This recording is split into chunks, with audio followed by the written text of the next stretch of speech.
Good morning everyone. This is class 8 subject SST chapter number 21, that is human resources. Okay, this is our new chapter that name is human resources. इसमें जो students आपके main जो topic लिया गया है that is totally population के बारे में इसमें बताया गया है कि पूरे वर्ल्ड में अगर हम देखें तो पॉपुलेशन कितनी एक स्पीड से बढ़ रही है. ओके, सेकेंड थिंग, वर्ल्ड को स्पेयर में रखते हुए हम इंडिया की अगर हम बात करें, हमारी कंट्री की बात करें तो इंडिया में जो पॉपुलेशन का जो क्राइटेरिया है वो बहुत ज़्यादा बढ़ रहा है, बहुत स्पीड से बढ़ रहा है. और ये माना जाता है, ये एक फोरकास्ट किया जाता है साइंटिस्ट के थ्रू कि अगर इसी तरीके से पॉपुलेशन बढ़ती रही तो एक दिन ये चाइना से भी आगे निकल जाएगी. ये पॉपुलेशन जो हमारे इंडिया की जो पॉपुलेशन है वो चाइना से भी आगे निकल जाएगी. इंडिया की पॉपुलेशन में स्टूडेंट्स बहुत से ऐसे पर्सन हैं जो अपनी कंट्रीब्यूशन या जो अपनी नॉलेज के बेस पर हमारे एक नेशनल लेवल को ही नहीं, एक इंटरनेशनल लेवल पर भी इतने ज़्यादा फेमस रहते हैं. तो इट मीन्स इस चीज़ को हमें एक पूरी तरीके से कंट्रोल करना चाहिए. पूरी तरीके से जब ये चीज़ें हैं पूरी इफेक्ट हो रही है कि हम अपनी इंडिया को सभी जगह पर रिप्रेजेंट करते हैं, तो इस चीज़ को लेकर के हमें इन चीज़ों पर एक बैरियर या यूँ कहें कि गवर्नमेंट के थ्रू जो भी हमें इंस्ट्रक्शन दिए जाते हैं उनको हमें फॉलो करना चाहिए. ठीक है, पॉपुलेशन धीरे धीरे बढ़ती रहेगी तो नेचर के थ्रू या जो अवेलेबिलिटी है जिन रिसोर्सेज की वो धीरे धीरे क्या होंगे, कम होती जाएगी. ओके, तो ये मेन चीज़ इसमें बताई गई है आपकी, that is related to totally population growth. First topic आ जाता है हमारे, that is distribution of population. It means population का डिस्ट्रीब्यूशन जो है किस तरीके से किया गया है इसमें. द फर्स्ट इज कुछ इसमें टॉप पॉइंट्स बता रखे हैं. फिजिकल फीचर्स है, क्लाइमेट है, रिसोर्सेज है और इंडस्ट्रियलाइजेशन है. ठीक है, फिजिकल फीचर्स में अगर हम देखें स्टूडेंट्स तो बहुत से ऐसे नेचर के थ्रू जो हमें फिजिकल फीचर्स दिए गए हैं, जैसे जगह जगह पर माउंटेन्स हैं, रिवर्स हैं, ओके, हिली एरिया होता है, डेजर्ट एरिया होता है. तो इसके अकॉर्डिंग डिस्ट्रीब्यूशन बताया गया है कि पॉपुलेशन का डिस्ट्रीब्यूशन इसके अकॉर्डिंग भी हो जाता है. ठीक है, हिली स्टेशन पर, माउंटेन्स पर जो होता है वो रीजन कम होता है, वहाँ के लोगों का वहाँ पे सेटलमेंट कम होता है कंपेयर देन जहाँ पर फैसिलिटी ज़्यादा होती है. वहीं अगर क्लाइमेट की बात करें तो क्लाइमेट जहाँ पर बहुत ज़्यादा कोल्ड टेम्परेचर रहता है, बहुत ज़्यादा हीट रहती है, तो वहाँ पर लोग प्रॉपर सर्वाइव नहीं कर पाते हैं. एक मिडिल एवरेज का लेकर के चलते हैं, एक एवरेज टेम्परेचर जो लेकर के चलते हैं वो सभी ह्यूमन बीइंग के लिए सेटल होता है, एक नॉर्मल होता है. एनिमल्स के लिए या जितनी भी स्पीशीज़ अवेलेबल हैं उन सब के लिए ये जो एक नॉर्मल सेटलमेंट, नॉर्मल एक टेम्परेचर रहता है. तो ह्यूमन बीइंग क्या उस क्लाइमेट पर भी डिपेंड करता है कि क्लाइमेट वहाँ का कैसा है. जहाँ पर बहुत ज़्यादा हीट रहती है, बहुत ही एक्सेस में हीट रहती है, टेम्परेचर बहुत ज़्यादा रहता है या टेम्परेचर बिल्कुल माइनस हो जाता है, लो से भी जितना ज़ीरो है ज़ीरो से भी माइनस में चल जाता है, तो वहाँ की जो एक पॉपुलेशन की जो अवेलेबिलिटी है, प्रेजेंस है, वो क्या होती है, कम होती है.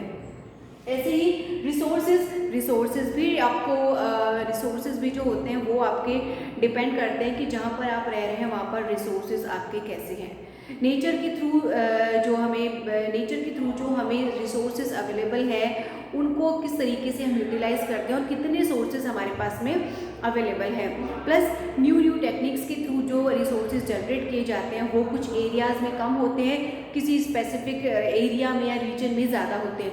तो वहाँ की जो पॉपुलेशन है उसके अकॉर्डिंग ही होती है, जहाँ पे आपको अवेलेबिलिटी मिलेगी अपने रिसोर्सेज की, जहाँ पर आपको क्लाइमेट सूटेबल होगा. तो these all are thing related to totally population. Industrialisation आज के टाइम पीरियड में हर एक पर्सन को एम्प्लॉयमेंट की रिक्वायरमेंट है, सभी एम्प्लॉयमेंट चाहते हैं. और एम्प्लॉयमेंट कहाँ पर होगा, जहाँ पर आपकी बड़ी बड़ी बिग लार्ज स्केल पर इंडस्ट्री होगी, इंडस्ट्रियलाइजेशन हुआ होगा. तो इट मीन्स ये भी आपके एक रिसोर्सेज में ही आ चुका है कि वहाँ पर आपको क्या होगा, आपकी जॉब सिक्योर होगी, वहाँ पर आप अपना जॉब कर सकोगे, आपको एम्प्लॉयमेंट मिल सकेगा. तो ये चीज़ें डिपेंड करती हैं.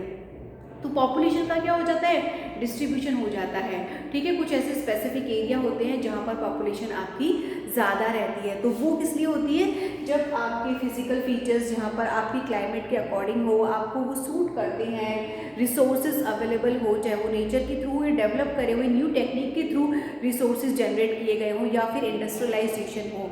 ठीक है, तो ये कुछ ऐसे पॉइंट्स हैं जो हमारे डिस्ट्रीब्यूशन ऑफ पॉपुलेशन को इंडिकेट करते हैं. सेकेंड पॉइंट आ जाते हैं हमारे पॉपुलेटेड एरियाज में स्टूडेंट्स आपको बताया गया that is densely populated areas. Densely populated areas कौन से होते हैं, जहाँ पर पॉपुलेशन जो होती है बहुत ज़्यादा रहती है, जिन कंट्रीज़ में या जिन रीजन में, जिन स्टेट्स में, जैसे अमेरिका हुई, इंडिया हुई, चाइना हुई, इट मीन्स ये ऐसी कंट्रीज़ हैं जहाँ पर पॉपुलेशन बहुत ज़्यादा रहती है, that's called densely populated area. ठीक है, नेक्स्ट हमारा आ जाता है that is moderately populated areas. It means moderately populated areas में एवरेज लेवल पर, ना ज़्यादा कम है ना ज़्यादा ज़्यादा है। ठीक है, मैक्सिमम भी नहीं है, मिनिमम भी नहीं है, ये एवरेज लेवल पर है। तो कुछ ऐसे स्पेसिफिक एरिया हैं जैसे रशिया, यूक्रेन, जो आपके मॉडरेटली पॉपुलेटेड एरियाज में आते हैं। ठीक है, लास्ट आ जाता है that is sparsely populated areas. Okay, sparsely populated areas वो होते हैं स्टूडेंट्स जहाँ पर पॉपुलेशन जो होती है काफ़ी कम रहती है।